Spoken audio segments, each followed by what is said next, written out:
Hello दोस्तों, स्वागत है आप लोग का अपने YouTube channel RD study centre में। दोस्त, आज के इस वीडियो में आपका भाई बताने वाला है केमिस्ट्री लेसन 5 का वीबीआई ऑब्जेक्टिव क्वेश्चन। ये पार्ट 2 है।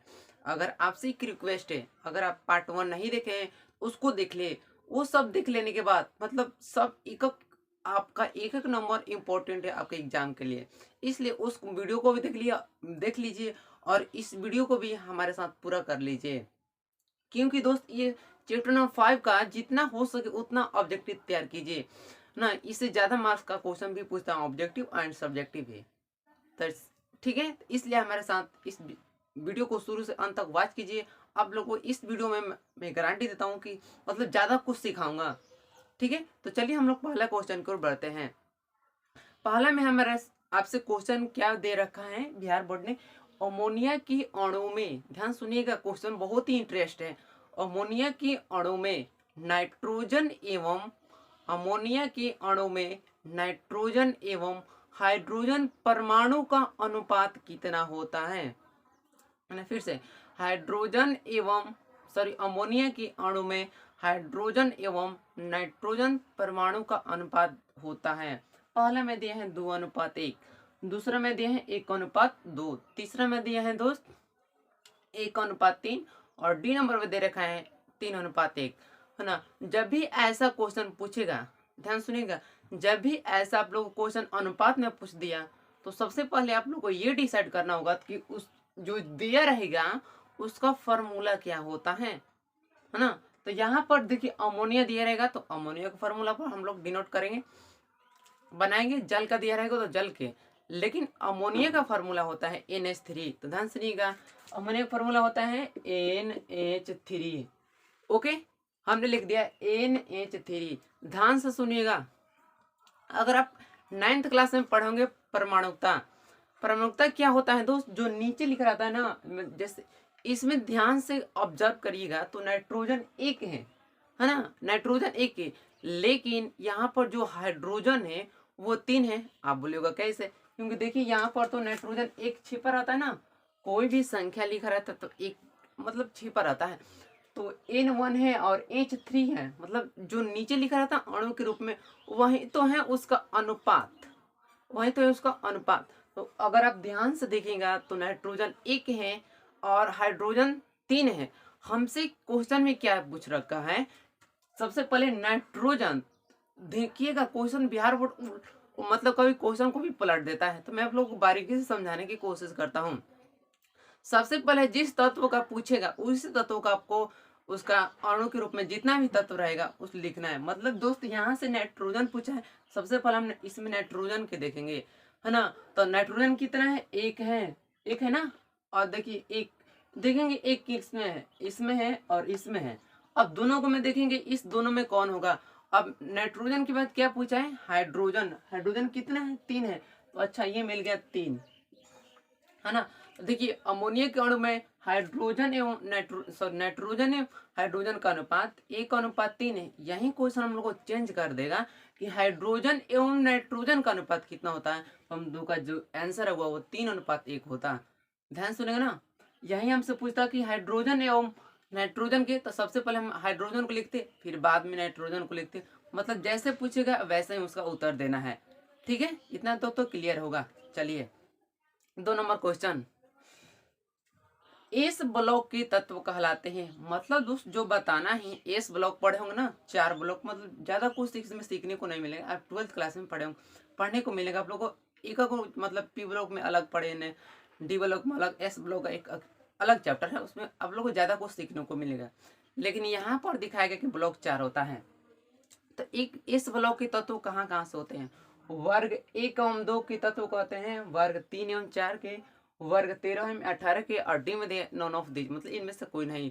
दोस्त अगर आप बढ़िया तरह ऑब्जर्व किएंगे तो उसमें बताया गया है कि जो एस ब्लॉक के तत्व होते हैं वो 1 से लेकर 2 तक में होते हैं, है ना। तो जो इसका राइट आंसर होगा वो क्या होगा, 1 एवं 2 के बीच। तो वर्ग 1 एवं 2 के, तो राइट आंसर होगा वर्ग 1 एवं 2।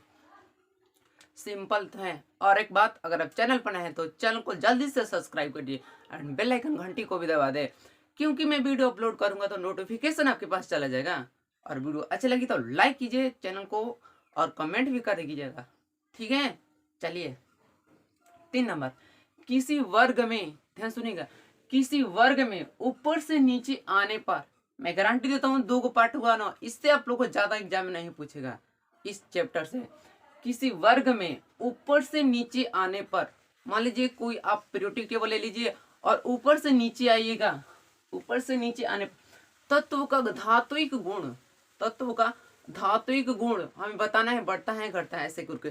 चलिए, बढ़ता है घटता है अपवर्तित रहता है और नॉन ऑफ दीज। दोस्त अगर आप पढ़े होंगे तो किसी वर्ग में ऊपर से नीचे आने पर तत्व का धात्विक गुण घटता है। क्या होता है जी?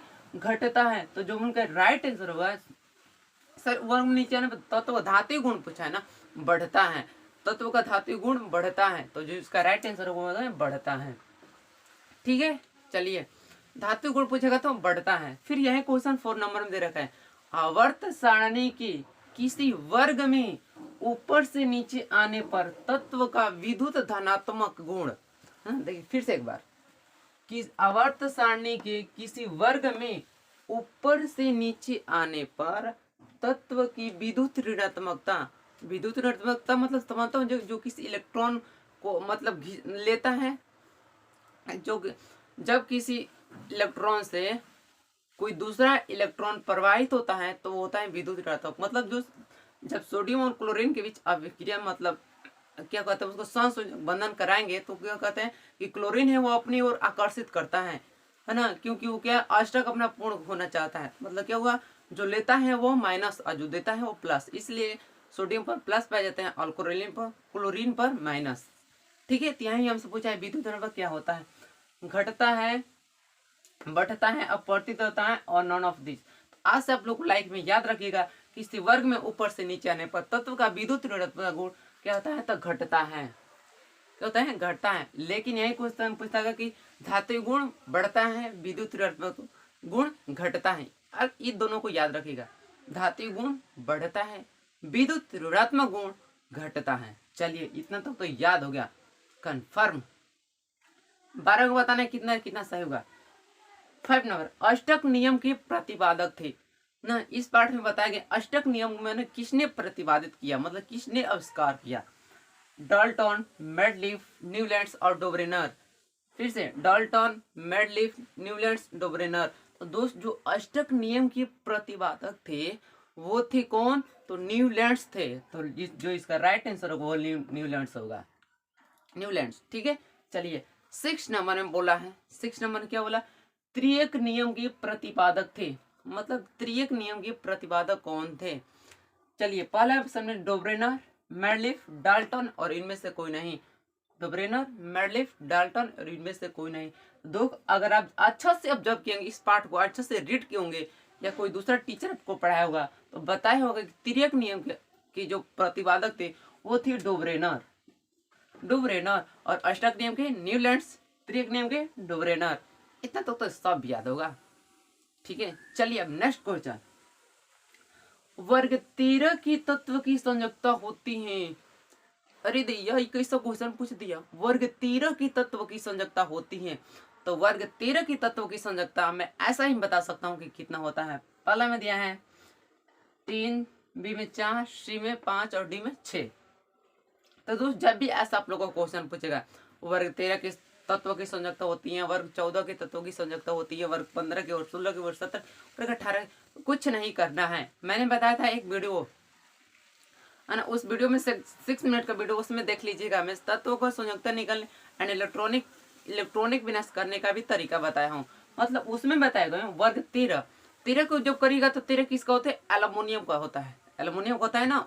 13 वर्ग 13 का तत्व में एल्युमिनियम, उसका जब इलेक्ट्रॉनिक विनाश करिएगा तो क्या होगा, 2 8 3 आएगा। जब उसका इलेक्ट्रॉनिक विनाश करिएगा तो 2 8 3 आएगा, मतलब 8 2 10 3 13। तो ये हमसे क्या पूछा है, वर्ग 13, बाहरी कक्षा में इलेक्ट्रॉन की संख्या क्या आएगा, 3 आएगा। देखिए 2 8 3 ना, बाहरी कक्षा में कितना आएगा, 3। तो मैंने उस वीडियो में बताया था अगर 1 से 4 तक रहेगा तो 8 में से नहीं घटाना है, 4 से ज्यादा रहेगा तो 8 में से हम लोग माइनस करना है, बैलेंस निकालने के लिए, संयोजकता निकालने के लिए। तो हम बाहरी कक्षा में कितना है, 3 है, 4 से कम है तो नहीं घटाएंगे, तो वर्ग 13 के तत्व की संयोजकता कितना होता है? 3 होता है। राइट आंसर होगा 3। यही 14 को पूछता तो 4 होगा, लेकिन 15 का पूछता तो अब किसमें 4 से ज्यादा होता, 8 में से घटाएंगे, नो डाउट। चलिए 8 नंबर, सोडियम एक प्रबल विद्युत धनात्मक है। ध्यान सुनिएगा, सोडियम एक प्रबल विद्युत धनात्मक है। बताना है धातु है, अधातु है, उपधातु है और इनमें से कोई नहीं। सोडियम एक प्रबल विद्युत धनात्मक धातु है, अधातु है, उपधातु है और इनमें से कोई नहीं। तो दोस्त सोडियम एक प्रबल विद्युत धनात्मक धातु है। क्या है? धातु है। तो इसका राइट आंसर होगा धातु है। ओके, आप पढ़े होंगे। चलिए, क्लोरीन एक प्रबल विद्युत ऋणात्मक क्या है? धातु है, सॉरी उपधातु है, धातु है, अधातु है और इनमें से कोई नहीं। क्लोरीन एक प्रबल विद्युत ऋणात्मक क्या है? धातु है, सॉरी उपधातु है, धातु है, अधातु है और इनमें से कोई नहीं। क्योंकि सोडियम में क्या कहते हैं? इलेक्ट्रॉन को अपनी ओर आकर्षित करता है, खींचता है ना। हाँ, तो वो ऋणात्मक हुआ क्या होता है? अधातु होता है। तो इसका राइट आंसर होगा अधातु होता है। और सोडियम धातु, क्लोरीन अधातु, सिंपल तो है। चलिए, ये क्वेश्चन आप लोग का 10 नंबर बहुत इंटरेस्ट है। इस क्वेश्चन को आप लोग को बनाना है और कमेंट में बताना इसका जो राइट आंसर होगा कितना होता है। चलिए, एक तत्व का इलेक्ट्रॉनिक विन्यास 287 है, तो तत्व की परमाणु संख्या है। फिर से, एक तत्व का इलेक्ट्रॉनिक विन्यास, इलेक्ट्रॉनिक कॉन्फ़िगरेशन 287 है, तो तत्व का परमाणु संख्या होगा 14, ए में, बी में 15, सी में 17 और डी में 18। मतलब 14, 15, 17, 18 ऑप्शन दे रखा है। तो जो जब भी ऐसा आप लोग का प्रॉब्लम दिया रहेगा और उस तत्व के परमाणु संख्या बनाना होगा तो आप 1 सेकंड में बना सकते हैं। आप बोले कैसे? जितना भी दिया रहेगा यहाँ पर इलेक्ट्रॉनिक विन्यास कर उसको ऐड कर लीजिएगा, मतलब उसको जोड़ लीजिएगा, आपका राइट आंसर होगा। चलिए, 8, 7, 15, 15, 2, 17। तो जो इस तत्व की परमाणु संख्या होगी 17। यहीं पर दिया हुआ है एक तत्व का इलेक्ट्रॉनिक विन्यास 281 है, उस तत्व की परमाणु संख्या कितना होगा? तो 281, मतलब 8, 2, 10, 11। तो उस तत्व की परमाणु संख्या 11 होगा, है ना। जब भी ऐसा दिया रहेगा क्वेश्चन को, उस क्वेश्चन को जितना भी नंबर दे रहेगा उसको हम लोग जोड़ लेंगे, और जोड़ने के बाद जिसमें अंक जितना आएगा, मतलब 16 आएगा तो 16 पर टिक करना है, 15 के बाद 15 पर टिक करना है। इसको जोड़ेंगे तो कितना आएगा? 8, 7, 15, 2, 17। अब ऑप्शन में देखेंगे 17 है या नहीं है। अच्छा, 17 है, तो इसका राइट आंसर होगा 17। अब तो आप एग्जाम में गर्दा कर दीजिएगा, धुआं उड़ा दीजिएगा। चलिए 11, निम्नलिखित में कौन अधातु है? निम्नलिखित में कौन अधातु है? हीलियम, कार्बन, क्लोरीन और सोडियम। फिर से, हीलियम, कार्बन, क्लोरीन और सोडियम। तो मैं बता दूं, जब भी अधातु पूछेगा तो देखिए, हीलियम क्या है? निष्क्रिय गैस है। क्लोरीन क्या है? हैलोजन गैस है। फिर क्या है? सोडियम क्या है? सोडियम तो धातु है ना। तो दोस्त अधातु पूछा है, तो जो इसका राइट आंसर वो कार्बन है, अधातु। कार्बन क्या है? अधातु है। चलिए, अब एक क्वेश्चन बचा 12 नंबर। चलिए, मेंडलीव ने तत्वों को निम्नलिखित में से किसके बढ़ते, ये दोस्त बढ़ते हैं, किसके बढ़ते हुए क्रम में वर्गित किया? फिर से एक बार सुन लीजिए, मेंडलीव ने तत्वों को निम्नलिखित में किसके बढ़ते हुए क्रम में वर्गित किया। मतलब जो मेंडलीव थे वो तत्वों को निम्नलिखित किसके बढ़ते हुए क्रम में वर्गित किया?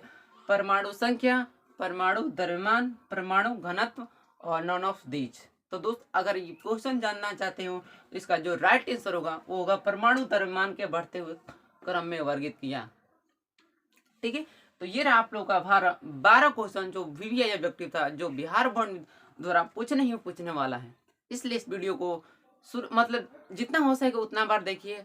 अगर आप लोग को इस वीडियो में थोड़ा सा भी दिक्कत होगा तो कमेंट में बता दीजिएगा मुझे इस क्वेश्चन में से कौन सा क्वेश्चन समझ में नहीं आया, है ना। तो वीडियो अच्छी लगी तो मैं बार बार बोलता हूँ, आप सबके लिए हम लोग इतना कुछ कर रहे हैं, आप लोग तो लाइक और सब्सक्राइब तो कर ही सकते हैं, है ना। तो इसलिए इस वीडियो को पूरा अपने दोस्त के पास फैला दो, ताकि जो लोग ने नहीं पढ़ा है वो सब जानने की, मतलब ऐसा सब्जेक्टिव बनाया भी जा सकता है और समझाया भी जा सकता है। इसलिए मैं बार बार बोलता हूँ दोस्त, अगर आप कुछ भी जानते हो तो दूसरों को सामने प्रकट कीजिए। मैं बोला था ना, ज्ञान ही एक ऐसा चीज़ है जो बांटने से बढ़ता है। ठीक है, तो इतना रखते हैं, मिलेंगे नेक्स्ट वीडियो में। वीडियो अच्छी लगी तो इसको लाइक कीजिए और चैनल को सब्सक्राइब कीजिए। थैंक्स फॉर वॉचिंग एंड जय हिंद, जय भारत।